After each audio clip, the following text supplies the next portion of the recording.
If you're thinking of becoming a marine biologist, marine conservationist, do you know how you're going to plan out your ocean conservation career? Do you know how easy or hard it is to attain a career in ocean conservation? Well, we're going to talk about on today's episode of the How to Protect the Ocean podcast, because this is something that I'm going to ask you questions, because this is something that we don't really talk about. And I did a presentation earlier last week where I talked to some high school kids, and I asked them the same question. It was really interesting to hear some of their answers. So we're going to talk about that on this episode. Let's start the show. Hey everybody, welcome back to another exciting episode of the How to Protect the Ocean podcast. I'm your host, Andrew Lewin, and this is the podcast where you find out what's happening with the ocean, how you can speak up for the ocean, and what you can do to live for a better ocean by taking action. On today's episode, we are going to be talking about ocean conservation careers, your ocean conservation career. If you're listening to this episode, you were probably thinking at some point you want to work in ocean conservation. That could include marine biology, marine conservation, that could genetics, that could include, a lot of different science, biology, that could include oceanography, physics, chemistry. It could include a whole slew of things, business management, entrepreneurship, anything. Ocean conservation career really comes down to anything.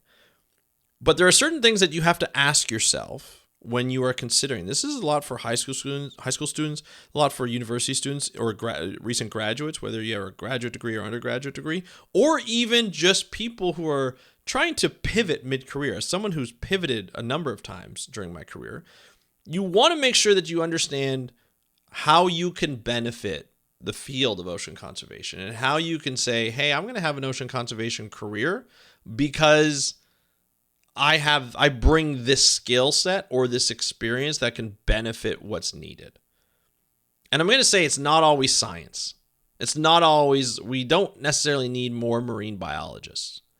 And I think that encapsulates a lot, because I've spoken to a lot of people who are mid-career and like, hey, I want to do what marine biologists do, and I want to get into ocean conservation and protect sharks or protect the ocean, so I'm going to go back for a 4-year degree. Well, look, that's great. And if you have the money to do it and that's what you want to do, go ahead. Go back to school, mid-career, whatever you want to do, and do your thing. And work your butt off, because you probably know what you want at this point. And that could be a marine biology career, and you can excel at it, and I think I applaud you. But you don't always have to do something in science. If you come from a banking background or economic background or a business background, you can benefit it in many different ways and probably succeed financially at it quite a bit.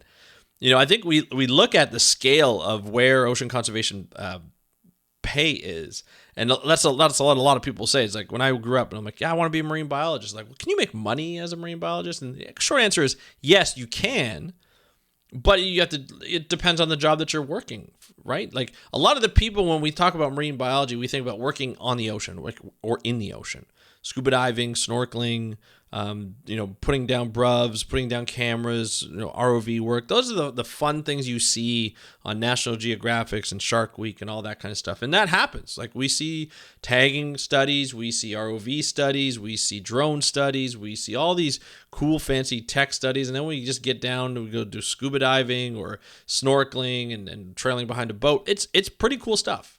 You get to do pretty cool stuff. But then on the other hand, we also do like water quality monitoring, like taking water samples, getting into some pretty bad water if you have to, and taking samples. So there's a lot of different things that you can do, and there's different sectors that you can go in, and there's different types of jobs within the field of ocean conservation. You can have a variety of different ocean conservation careers within the ocean conservation career, if you get my drift. But the thing that you have to ask are really two things that you have to ask yourself.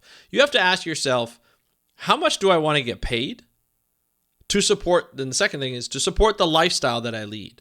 So you want to make sure you can get enough financially, and then enough to have a good lifestyle that you want.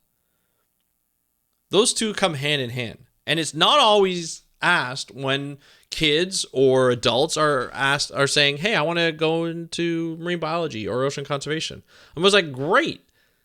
What's your lifestyle going to be like? What do you want as your lifestyle? Do you truly understand the lifestyle? Because when I was a high school kid, you couldn't tell me anything. Nothing was going to stop me from being a marine biologist. Nothing. Absolutely nothing.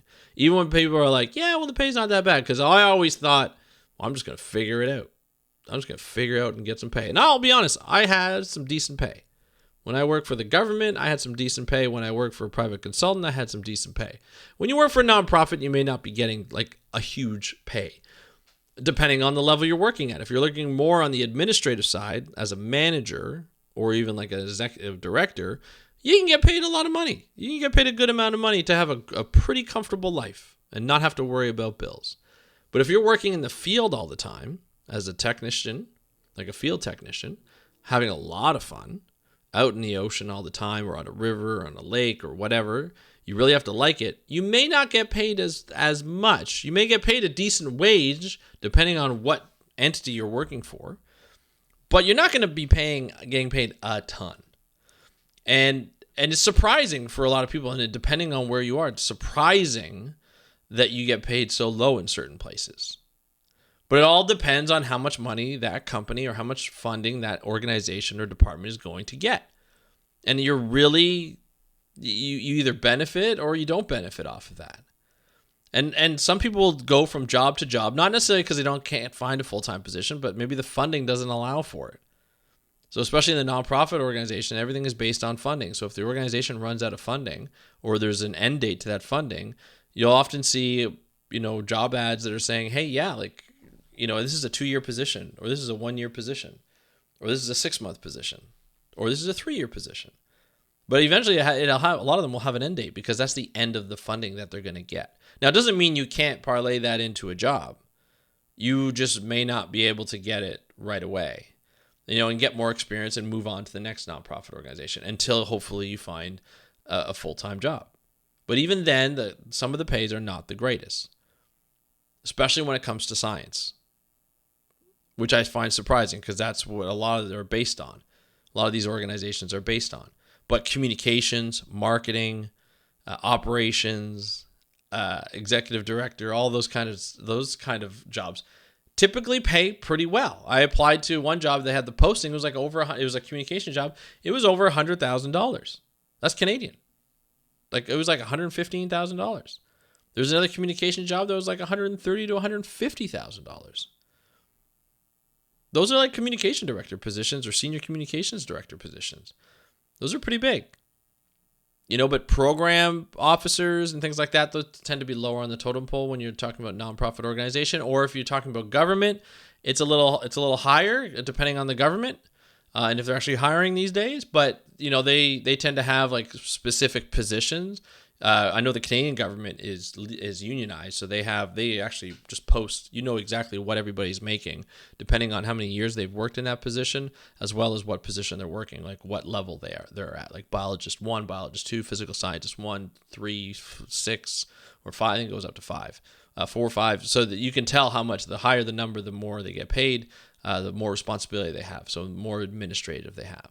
Now, I know some people who've gotten into that level and they're like, oh yeah, no, I don't actually like this kind of role. I want to go back down and do the fun stuff, but try and get the biggest bang for the buck, so to speak, right? So you try and maximize the amount of money you can get without having to do too many boring office things, as someone would tell me in the industry. So it all depends on your preference and what you want to make and how much you want to make and how much life, but if you're planning it out and you want to look at the jobs, you got to plan it out and you got to be like, look, I want to make a good amount of money to support my lifestyle. And that could be having a family, that could be, having a house or an apartment, or move around a little bit with your partner if you have a partner, or not having a partner. It all depends on the lifestyle that you want to live. And they're all doable within the construct of the ocean conservation career. You just have to do the research and speak to people who have different types of careers. There are people who go into the field for like 6 weeks at a time, 7 weeks at a time. There are people who go for like over 3 months at a time.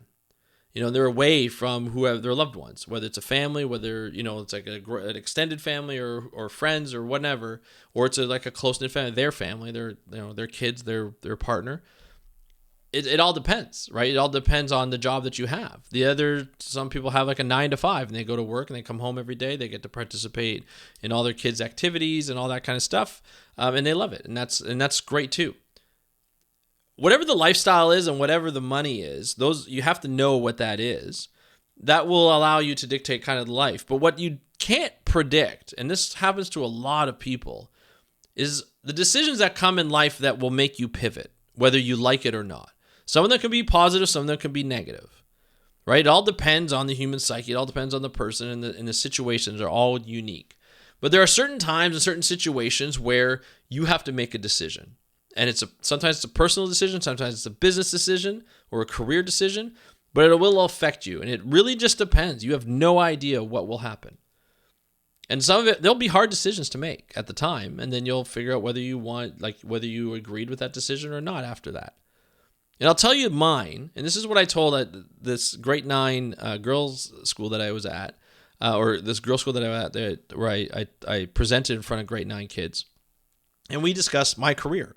And I didn't want to just tell them about, like, I worked for government, then I worked for a private consultant, then I went back to government, and then I worked here, and I worked in the U.S., and I worked there. I could talk about the fun times and all that kind of stuff. But I wanted to talk about the decision making. Because, like, when we think about marine biology, especially, like, I knew when I was 14 I wanted to be a marine biologist, and that's all I ever wanted to be.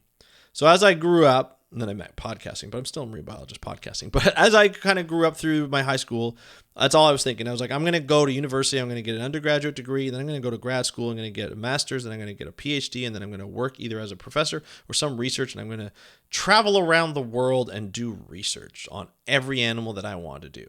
And I would have full control over that. And that's a fine dream. That could happen. That could happen. It could happen. It doesn't happen often, but it could happen. But what I didn't expect is that at the end of my university career, which by the end I had no idea what I wanted to do in marine biology, I met the love of my life, who ended up becoming my wife. But what I didn't realize is that when I grew up, I was going to travel the world. When she grew up, she was going to stay here in Ontario to be close to family because her lifestyle was raise a family, be close to family so family can help and be a part of that. So I met my wife, fell in love. We both fell in love. And I'm like, okay, hey, I'm going down to Louisiana and I'm going to be on a boat for 8 months. And I'll come back every couple of months. And they're like, okay, we'll just figure out from there. And I fell more in love. And we both fell more in love with each other. And then I came home and I said, hey, I'm going to do a master's. I got offered a master's, but it's not here in Ontario. It's out in Halifax. So we got to move can we move to Halifax together? So we moved to Halifax. And I said, give me 2 years there. I'll get my master's, and then we'll come back here, and we'll start working on our family. We'll get married and start working on our family. We were set for, this is, as soon as we met, we knew we were going to get married. This is my one, always has been, always will be. And we came back after 2 years. I got offered a PhD, and I rejected it because I'm like, I got to go back to Ontario. I promised my wife I'd go back to Ontario. Got married, and, we started to have kids, and, that one thing led to another. The kids are starting to grow up, and, I had to do different jobs for marine biology and find jobs within Ontario and started a podcast and all this kind of stuff. And I don't regret any of it. At the time, I didn't love it all the time because I didn't love all the jobs that I had, but I don't regret it because now my kids know their grandparents and their uncles and my sister-in-law and the aunts and cousins and stuff, and they love it. Right? We had a great life. We're having a great life. And so that was the choice that I had to face. That was the big pivot that I had to face. It changed the course of my career. So from thinking that I'd be on the East Coast or West Coast of Canada or the U.S., or even just travel around the world and doing marine biology stuff, as much of a dream of that was, I came back to Ontario where there's no ocean. There's the Great Lakes, a sweetwater ocean, but there's no ocean. And I had a career here, which is very different from a lot of my colleagues and friends that are in this industry. But that's the decision that I made. That's the adaptation I had to make. I didn't expect it to happen. And there are a lot of people who have different decisions to make. So there are some people who have taken, they've taken the academic route. They've decided to go to undergraduate, graduate, master's, PhD, and then become a professor. And when they become a professor, they've reached their dream, this is amazing. And they realize, I actually don't like this job. And you're like, uh-oh, what do I do? Some people move, especially to be a professor someplace, and they don't love it. I'm not saying it happens to everybody, but there's some people who don't. And I've had friends who have had that. And then they had to figure out what to do after that. They had to figure out where to go and what to do. Do they move from that place? Do they stay as a professor there and maybe not like it as much and be miserable? Or can they figure out if they're going to be happy? It's very difficult at the time. And whatever decision they make, that's the decision they make. It's not right or wrong. It's just a decision they decide to make. But these little pivot moments are extremely important, and they happen more than you think, especially at 40. I reached 40 and I pivoted a couple of times. And I know a lot of people who have pivoted. I know some people who had a career in one thing, decided to become a teacher in another, started their teaching, practice at like 40 years old. Like there's so many different ways you can, some people became cops or firemen or women or people. Like it's all different things that you can do. But 40 seems to be that age where people pivot. I don't know if it's the beginning of the mid-life crisis, but that's just the pivot that I've seen people make. So it doesn't necessarily mean you're going to be in the same job all the time. There's probably not going to be in the same job all the time, especially the way jobs are going these days. And it's not necessarily that you are going to have the path that you think you're going to have. That's going to meander quite a bit. I co-host a podcast called the Beyond Jaws podcast with Dr. David Ebert, and we interview shark scientists and practitioners and conservationists all the time. Like every couple of weeks, we put out an episode, and we talk about their career. And when we talk about their career, a lot of times it meanders. They go in and out of studying sharks, so they'll study other fish, or they'll study something completely different, or they'll go somewhere completely different, or they'll get out of the industry altogether just to make some money and then come back. And they do that, and they proudly mention that because when you see a lot of these people are very well published and they're very well known, but people don't know about the intricacies of their career because they've just never heard it before. They don't know because all they're reading is their papers. So we have them on a podcast, they get to hear it, and they're like, oh, okay, so had this wonderful career, but it was in and out a little bit. It wasn't perfect. Okay, mine doesn't have to be either. Your ocean conservation career does not have to be perfect. Let me repeat that. Your ocean conservation career does not have to be perfect. It's not a straight path. It's going to meander a bunch, and you have to accept that, and maybe even just kind of know that it's coming. Anticipate the meanderness. That's a word I don't know, but you have to learn that, because if you don't and you expect it to be straight and something happens, you're going to think your career is a failure. And I always say, as a coach, I always tell my kids, like my players, fail often, fail fast, fail often, and learn from those mistakes or learn from those decisions, and then get better and be better, and you'll be stronger in the end. So the whole point of this podcast is having an ocean conservation career will make you stronger, will make you better as a person, but it won't be a straight path. It will meander. Be ready for it, anticipate it, and enjoy the heck out of the process, because it's a fun process. There's ups and downs, and it's a great story. And tell your story. Come on this podcast, tell your story. Go on the Beyond Jaws podcast, tell your story. We always want to hear people's stories because we want to share the experiences so that when people go through it themselves, they're not alone. You're not alone. So many people had different types of stories. So I want to just mention that to you because I think it's really important that we share that, ocean conservation careers are not a straight path. And I want you to know that. So from me to you, you're welcome. Enjoy the process, and if you ever need help, reach out. I'm always there to help you out. You can DM me at How to Protect the Ocean. You can also go over to our YouTube channel and subscribe and hit that notification button to see all different types of episodes. As I mentioned in the last episode, I'm doing things a little differently lately. I'm recording the raw audio podcast first, and then I'm recording a more of a cleaned up version, more succinct version, because YouTubers don't have the multitasking ability that audio podcasters do because of the way the apps and the way the platform is. So they tend to watch more. So they tend to be a little less time and a little bit more edited, or not edited, but just succinct. And and we'll just see you soon. This is the last non-edited video for a while. I'll be editing more videos in a little bit, but they'll be coming out for a bunch. But I just want to get this off my chest because I think it's really important. I found that the kids that I taught last week that I presented in front of, they really enjoyed it. They really took it to heart. And a lot of the questions that came out were about confidence. It's like, how confident were you every time? Like, did you ever question the path you were taking? And my answer to that was yes. Yes, I did. Every single day I still do.